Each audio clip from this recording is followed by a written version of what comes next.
Have you ever wondered what lies behind the restricted doors of NASA? Well, let me take you on a journey to one of the most chilling discoveries ever made within those walls. While NASA is famous for its space exploration and groundbreaking technology, there's something darker hidden deep in its facilities, a secret door. What I saw when I opened it was terrifying, and it's something I will never forget. Buckle up as I reveal what was behind that mysterious door and why it should have stayed closed. The fluorescent lights buzzed and flickered overhead as I walked down the empty corridor, my footsteps echoing in the silence. It was 2:37 a.m., the dead of night at NASA's Goddard Space Flight Center. I was halfway through another uneventful graveyard shift. My name's Anthony Melly, born and raised in South Philly. For the past 2 years, I've been working as a night security guard at this sprawling complex of scientific wonders. It wasn't exactly the career I dreamed of as a kid, staring up at the stars from the cramped row house I grew up in. But it was about as close to space exploration as a guy like me was ever gonna get. As I rounded the corner, my hand instinctively brushed against the taser on my belt, though I'd never had to use it. Most nights, the only sounds were the hum of the high-tech machines and the occasional bleary-eyed scientist stumbling to the break room for another hit of caffeine. But tonight felt different. There was something in the air, a tension I couldn't quite place. Maybe it was the way the shadows seemed to stretch longer than usual, or the faint whisper of a noise just on the edge of hearing. Whatever it was, it had my nerves on high alert. I stopped at the junction, my heart beating just a little faster. At the intersection of two hallways, my eyes were drawn to a door I'd passed at least 100 times before. Unlike every other door in the facility, this one was completely unmarked, no room number, no nameplate, nothing to give a hint about its purpose. Just a featureless slab of titanium with a sleek biometric lock. I'd always been curious about what lay behind that door. During my first week on the job, I'd asked my supervisor, Frank Shamron, about it. The old-timer just grunted and changed the subject, a frown deepening the lines on his weathered face. I didn't bring it up again, but the mystery gnawed at me every time I passed it. As I stood there, lost in thought and contemplating the mystery for what felt like the 100th time, a sound shattered the silence, a scream. It was muffled, but there was no mistaking it, and it was coming from behind that door. My heart pounded as I rushed forward, slamming my fist against the cold, unyielding metal. "This is security," I shouted, my voice echoing in the empty corridor. "Is anyone in there? Do you need help?" Silence. Just as I was about to call it in, another scream ripped through the stillness, this one louder and clearer, filled with a bone-chilling terror that froze the blood in my veins. Hands trembling, I fumbled for my radio, the adrenaline making my fingers clumsy. "Control, this is Melly. We've got a situation in Sector 7 unmarked room. Possible distress. Requesting backup and medical support." Before I could respond, a voice crackled through the radio. It wasn't the usual night dispatcher, it was Director Salvatore himself. His tone was clipped, professional, but beneath it, I could hear something else. Was that fear? "Stand down, Officer Melly," he said. "That area is restricted. Return to your regular patrol, immediately."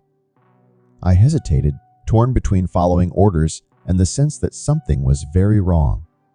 "Sir, I heard screams. Someone could be hurt." "That's an order, Melly," Salvatore cut me off, his voice sharp. "Forget what you heard. For your own good, walk away, now." The radio went dead. I stood there, staring at the door, my mind racing. Every instinct told me to follow the order, to walk away like nothing had happened. But then I heard it again, another scream, faint but unmistakable. It was enough to make my decision. I pulled out my phone and quickly dialed Tom Esposito, one of the surveillance techs I'd gotten to know during countless early morning coffee runs. It rang twice before his groggy voice came through. "Anthony, it's the middle of the night, man." "What's..." "Tom, I need your help."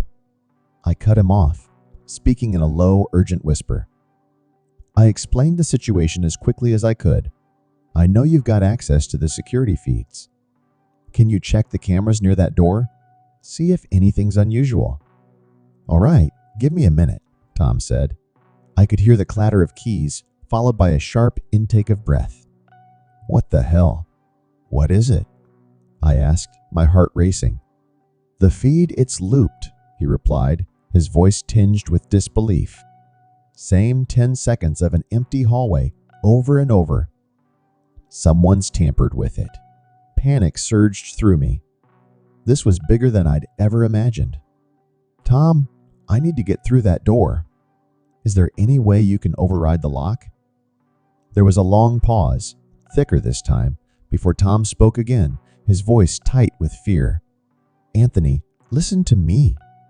Whatever's going on, it's way above our pay grade.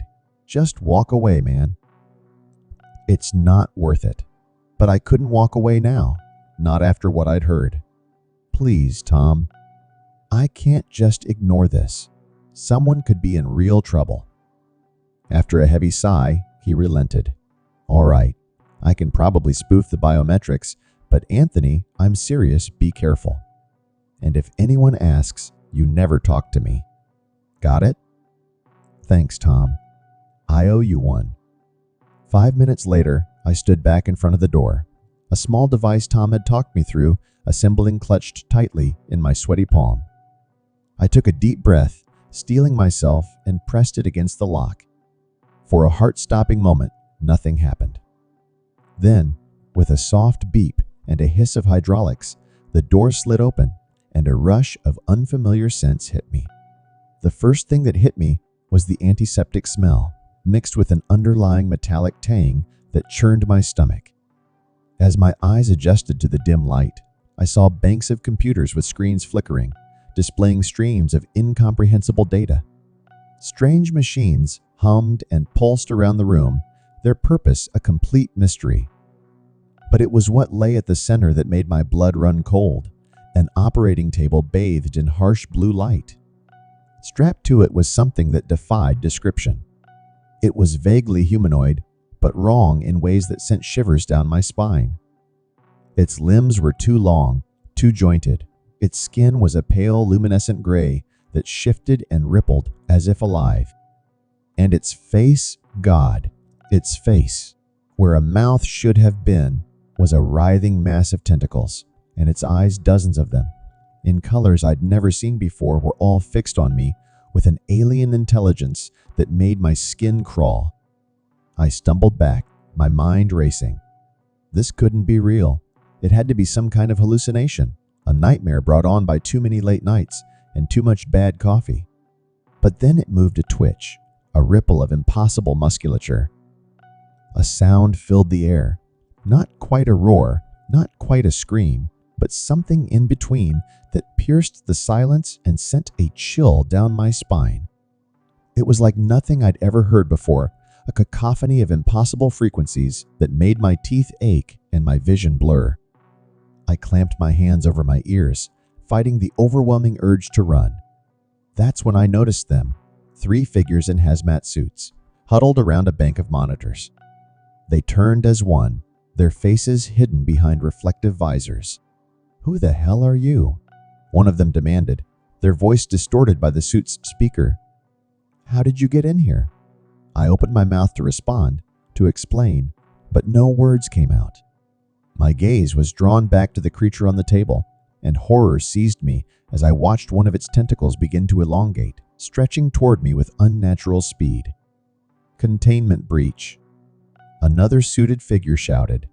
They lunged for a panel on the wall, slamming their hand down on a large red button. Alarms blared, and red lights began to strobe around the room. The creature started to change, its form rippling and distorting, as if reality itself was bending around it. The tentacle reaching for me split, then split again, creating a fractal pattern of writhing flesh. Panic surged through me as I turned to run, but the door had sealed shut behind me.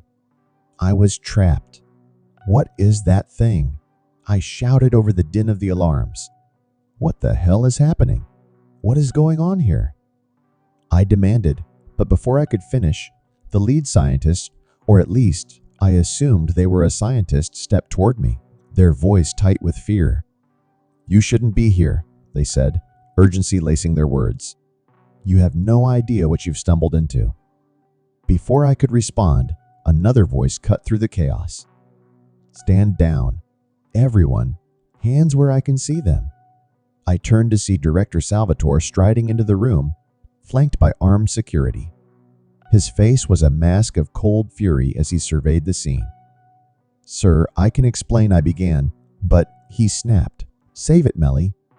You have no idea what you've done." He turned to the security team. "Lock this place down. No one in or out without my express authorization. And get that thing under control." As the guards rushed to comply, Salvatore grabbed my arm, his grip painfully tight. "You're coming with me. We have a lot to discuss." He practically dragged me from the room, the creature's otherworldly screams fading behind us. We wound through a maze of corridors I'd never seen before, descending deeper into the bowels of the facility. Finally, we reached a small, windowless office. Salvatore shoved me into a chair and collapsed into his own behind the desk. For a long moment, he just stared at me, his expression unreadable. "Do you have any idea," he said at last, his voice low and dangerous, "what you've just compromised?" "Years of work, the most delicate operations, important discovery in human history," Salvatore snapped, his frustration boiling over. "And you just waltz in there like it's a goddamn open house." I heard screams. I shot back, my voice shaking. "I thought someone was in trouble." "What? What was that thing?" Salvatore sighed, suddenly looking every one of his 60-odd years. "That thing, as you so eloquently put it, is the key to humanity's future or its destruction. We're still not quite sure which." He leaned back in his chair, his eyes distant, lost in thought.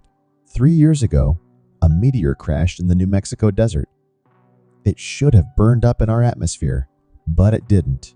When we got to the crash site, we found it the visitor, as we call it, and it was communicating, broadcasting a signal into deep space.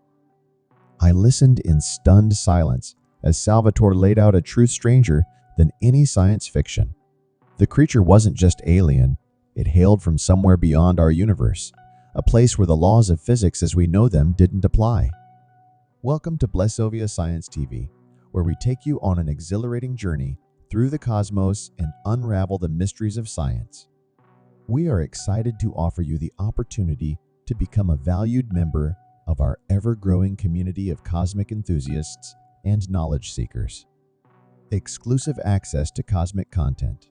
As a member of Blessovia Science TV, you will gain exclusive access to a treasure trove of cosmic content, including documentaries, interviews with leading scientists, space missions updates, and awe-inspiring visualizations of the universe, live Q, and sessions with experts. Your membership will grant you the chance to participate in live Q and sessions with renowned scientists, astronomers, and space explorers. Get your burning questions answered by those who push the boundaries of human knowledge. Embark on a journey that spans the cosmos and join us in unraveling the secrets of the universe. Become a Blessovia Science TV member today, and together we will reach for the stars. Thanks for watching. Subscribe, like, and share. Don't forget to leave your comment.